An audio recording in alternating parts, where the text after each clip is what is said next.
कि यहाँ पे इतनी महंगाई है, एक बच्चे की फीस 2.25 लाख येन, जो वहाँ की करेंसी है ना, ये वो है। है। जैसे मेरे 2 बच्चे, एक आदमी ने बताया कि मेरी कितनी फीस चलेगी, और मेरी तनख्वाह है 5 लाख येन, तो कैसे गुजारा होगा। अब मेरे को किसी सब स्टैंडर्ड स्कूल में बच्चे डालने पड़ेंगे। फिर भी वो बच्चे खाली जापानीज सीखेंगे, अगर उनको जापान से बाहर जाना पड़े फिर वो अनपढ़ हो गए, क्योंकि अंग्रेजी भी नहीं सिखाते, हिंदी भी नहीं सिखाते, कुछ भी नहीं सिखाते। तो हमारी काफ़ी लंबी चौड़ी चर्चा हुई वहाँ पे। अच्छा जी। और भारतीय मूल के ना एक विक्रम सिंह मिले, वो बेसिक से वो जोधपुर के हैं पुराने। जी वहाँ ना जितनी ये फूड इंडस्ट्री है ना, रेस्टोरेंट, जी। उसमें मसालों की वो सप्लाई उन्हीं की है। ओके। Quite rich man. और उन्होंने कहा कि पैसों की तो हम आपके साथ बैठ के बात कर लेंगे, शेयर हो जाएगा हमारा, लेकिन हमें ये कौन बताएगा कि CBSE में क्या सिलेबस होता है। स्कूल ऐसे नाम से खोलो जो यहाँ पॉपुलर हो। अगर आप रविंद्रनाथ टैगोर के नाम पे खोलते हो तो यहाँ इमीडिएटली पॉपुलर हो जाएगा। अच्छा। हाँ, ये भी बात है इसमें। तो इस तरह के कई इशू हैं, और वहाँ खोलने का ना एक जो जिस बात की यहाँ टेंशन है ना, हमें वो नहीं है। वहाँ वहाँ कोई काम नंबर 2 का नहीं है। ओके चलो, कोई ये हेरा तो फेरी ये नहीं मैं है, पूछने वाला था सर, पर आप चलो कोई ये तो हेरा फेरी नहीं, ठीक। सारी ट्रांजेक्शन एक नंबर में है। जो काम होगा आपको, अगर यहाँ इन्फॉर्मेशन आएगी तो दैट विल बी 101% करेक्ट। नमस्कार सर। बड़ी सच बड़ा अजीब लग रहा है नहीं नहीं सर, ये कि तो आपके मुझे सामने मैं इंटरव्यू दे रहा हूँ और आप नहीं नहीं, मेरा इंटरव्यू ले रहे हो। ये मुझे मेरा मतलब ऐसा मुझे लग रहा है कि मुझे ऐसा अच्छा मौका मिल गया कि आपसे वो बातचीत करूं जिसके बारे में इतनी मुझे आपकी जो, क्योंकि ना लगातार 4-5 दिन मैं लगातार सोशल मीडिया को देखता, कभी किसी पेपर की कटिंग, कभी किसी की, और फिर उसमें अलग अलग चीज़ें। जो ये शिवाजी वाली आपने फ़ोटो दिखाई, बताई, तो उसमें मैं देख रहा था कि रोड के साथ कोई ऐसा लग रहा है, ये बात बिल्कुल सही है कि वहाँ से मेरे दिमाग में भी आया था कि जैसे महाराष्ट्र में शिवाजी का ज़्यादा होता है। बहुत तो ऊंची मूर्ति है, हाँ जी हाँ जी। जबरदस्त, हाँ 285 किलो की सिंगल पीस में आई थी वो। हाँ हाँ हाँ। सिंगल पीस में कमाल इंडिया से गई कमाल। बन के। जी घोड़ा शानदार, मतलब घोड़े कमाल। की एक एक नस जो है ना, वो भी दिखाई दे रही है। इतने कमाल बढ़िया कमाल कारीगर ने बनाई कमाल होगी वो। कमाल। तो डॉक्टर साहब, मैं ये पूछ रहा था कि जैसे आपने पिछले एपिसोड में बात की थी कि सिन्हा जी का दर्शन तो है ही, पर जो उनके संस्मरण है, पर उसके साथ साथ संस्मरण की बात तो मुझे बहुत ज़्यादा लग रहा है कि आपसे सुनूं, पर उससे पहले आपने एक ओसाका की बात करी कि वहाँ के जो लोग इनसे व्यास जी के कारण जुड़े। तो मैं ये एक बात सोचता हूँ सर कि क्योंकि ये सारे का सारा विचार तो एक दिन, आज नहीं तो कल, नेक्स्ट पीढ़ी में ट्रांसफ़र तो होने ही वाला है। पर आपने शुरुआत में ही एक बात कही थी कि जब मैं उतरा तो वो लेने के लिए आए, चूंकि लैंग्वेज की बड़ी प्रॉब्लम है।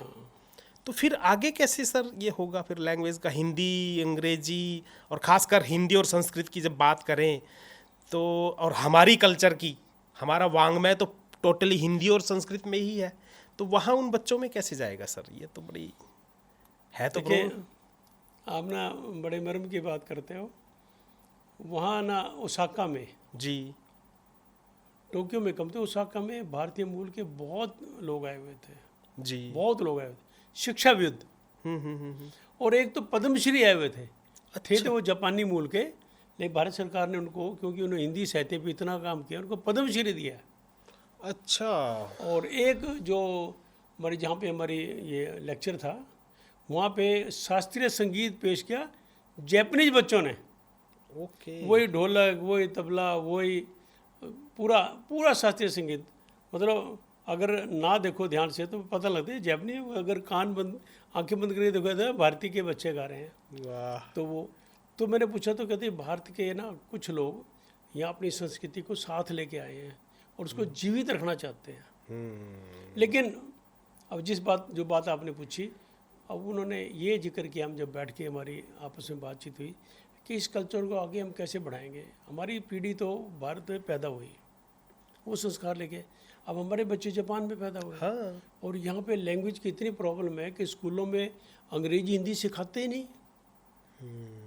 जैपनीज सिखाते हैं बच्चे घर में, हमारे इंडिया वाले बच्चे जैपनीज बोलते हैं सारे वहाँ, छोटे बच्चे।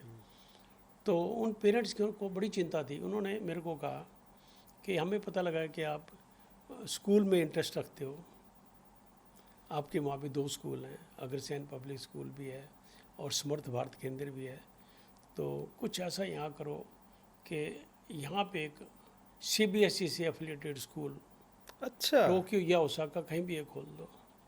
अच्छा जी।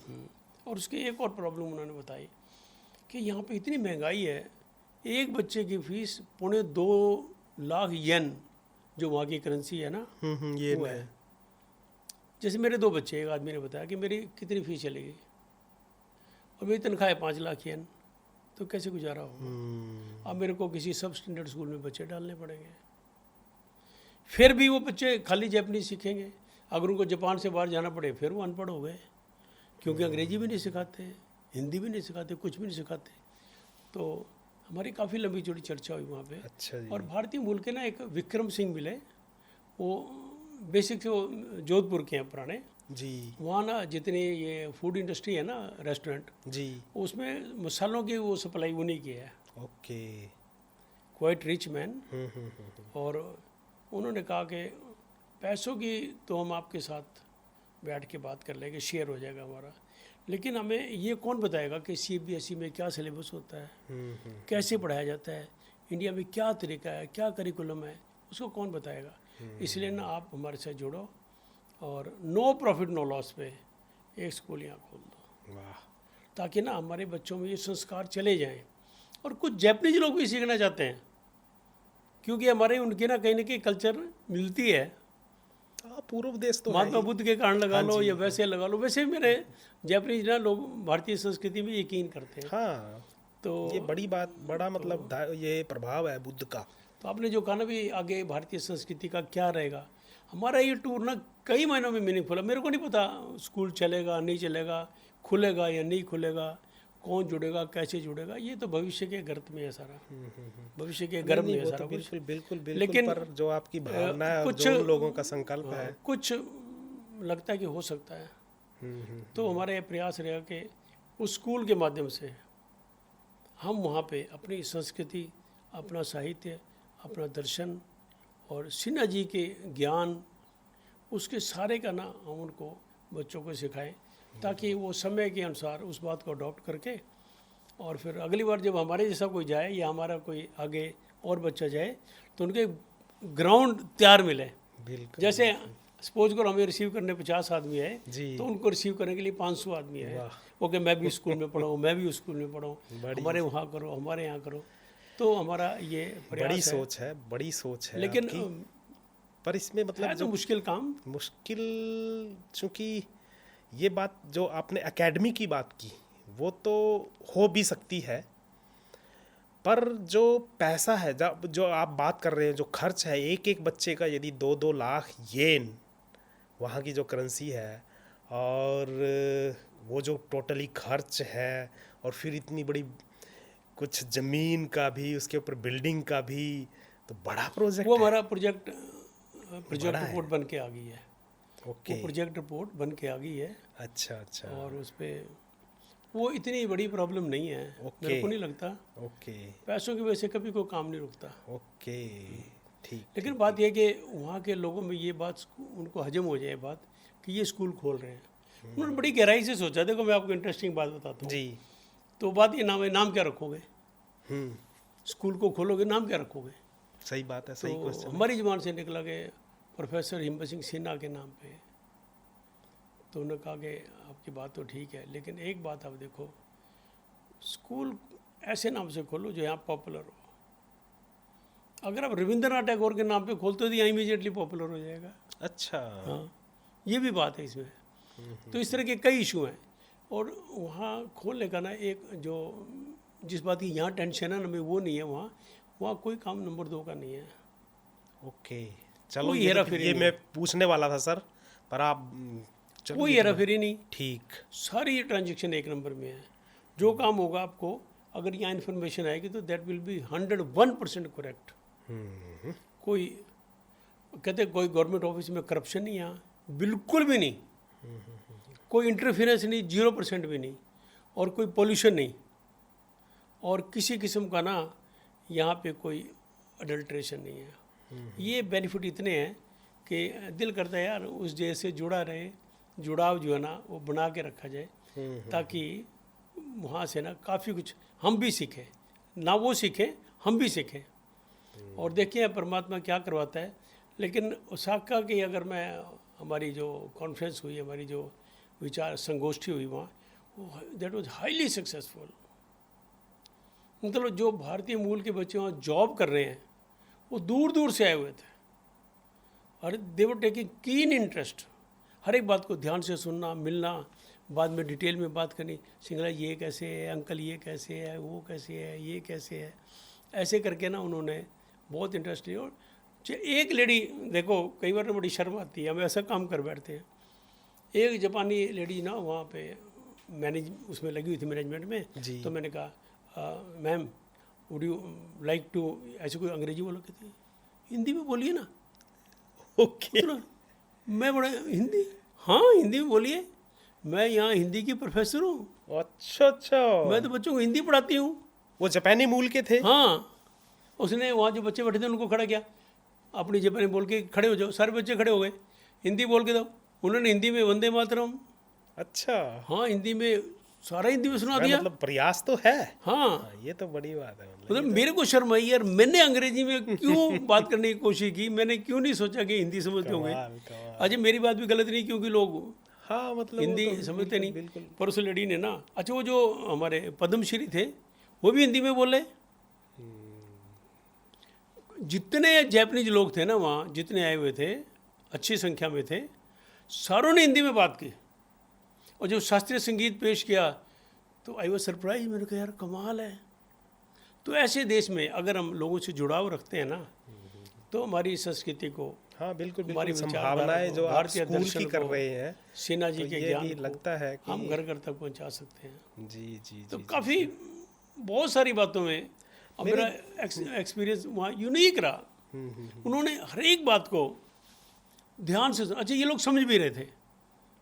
टोक्यो में तो योगी जी उनको ट्रांसलेशन करके समझाते थे, यहाँ डायरेक्ट समझ रहे थे वो। संख्या ज़्यादा थी, हाँ समझ भी रहे थे हिंदी पूरे। वो कहते यहाँ कोई दिक्कत नहीं, ये जितने बैठे ना आप बोलो ये सारे समझते हैं। तो इस करके ये जो हमारा ओसाका वाला प्रोग्राम है ना, वो भी हाईली काम। और एक और बड़ी इंटरेस्टिंग बात है जी, अभी वहाँ जापान से आने के बाद चौथे दिन मेरे पे एक लेडी का फ़ोन आया जी, मीरा नायर करके नाम था, मिली थी वहीं पे। उसने कहा था कि मैं बड़ी प्रभावित हूँ। उन्होंने कविता सुनाई, अच्छा जी, मतलब गीत भी सुनाए लोगों ने, कविता भी सुनाई वहाँ पे, काफ़ी मतलब मज़ेदार प्रोग्राम हुआ। चौथे दिन फ़ोन आया कि सिंगला जी अगर मैं इंडिया आऊँ अपना ग्रुप लेके, तो क्या कुरुक्षेत्र में आप मेरा प्रोग्राम करा दोगे? कोई ऐसी संस्था है जो कल्चर सोसाइटी हो जो, मेरे को क्या बात कर दी है, आप आओ तो सही। हाँ सही बात है। हमारी तो संस्था 1982 है, कला सृष्टि, आज भी काम करती है। और आप आओ एक बार, आपके ठहरने की व्यवस्था, खाने की व्यवस्था, घुमाने की व्यवस्था, आपके प्रोग्राम कराने की टोटल आपको फ्री ऑफ कॉस्ट मिलेगा, और आप you will enjoy staying here. तो वो कहती है मैं जून के एंड में ना I am planning to come here. तो जून के एंड में अगर वो ग्रुप जापान से आएगा, आप देखिए मेरे जैसे आदमी के लिए कितनी खुशी की बात होगी कि हमारे एक विजिट से वो लोग प्रभावित हुए। सही बात है, वही मैं सोच रहा था। उन्होंने कितना विश्वास किया, जापान से चल के एक ही मुलाकात से, मतलब 3 घंटे की हमारा 6 से 9 का प्रोग्राम था। 3 घंटे की मुलाकात में, बात तो 3 घंटे नहीं हुई उनसे डायरेक्ट तो उनसे 15 मिनट की बात हुई। 15 मिनट में उसको विश्वास हो गया कि अगर मैं इंडिया में जाऊंगी ना, ये लोग दे विल सपोर्ट मी। सही बात है। मतलब आपकी जो विजिट रही सर, ये तो वाकई उन लोगों को इतना विश्वास भी आ गया। इंडियंस देखो, बातचीत से ही तो उनका विश्वास बढ़ा। हाँ, इंडियन कल्चर के बारे में तो हो सकता है वो बहुत पहले से ही जानते होंगे, पर ये जो फैसला उन्होंने ले लिया डिसीजन के मैं जून में या कभी भी आऊँ, तो आप मतलब ये आपके साथ की जो बातचीत की रिलेशन बहुत, हाँ ये मैंने कहा मैं प्रोग्राम बना रहा हूँ, कहाँ कराएंगे प्रोग्राम, उसमें करा देंगे, उस कॉलेज में करा देंगे, अपने आश्रम में यहाँ करवाएंगे, फिर यूनिवर्सिटी में करवा देंगे, दूसरे कॉलेज में करवा देंगे। मतलब हमारे लिए कितनी बड़ी उपलब्धि होगी। सही बात है, सही बात है। तो ऐसा तो मेरे को लगता है कि हमारा जो टूर है ना, घूमने फिरने का तो माइनस कर दो, साहित्यिक दृष्टि से हमारा टूर हाँ, ये अति सफल रहा, बिल्कुल, अति बिल्कुल, सफल रहा। चलो, आपसे बातचीत करके मुझे ऐसा लग रहा है कि ये आपकी विजिट जैसे एम्बेसडर होता है ना कोई, भले ही मैं उस रूप में, मतलब आप हंसो मत, मैं उस रूप में आप बात नहीं कर रहा, पर ये भी एक बहुत बड़ी एम्बेसडरिंग है, मतलब कि संस्कृतियों का भले ही उस लेवल का आदान प्रदान करने वाले के करने का एक वाहक आप बने हैं। तो इसलिए आपके लिए बहुत बहुत शुभकामनाएं, बहुत धन्यवाद, थैंक यू। नमस्कार।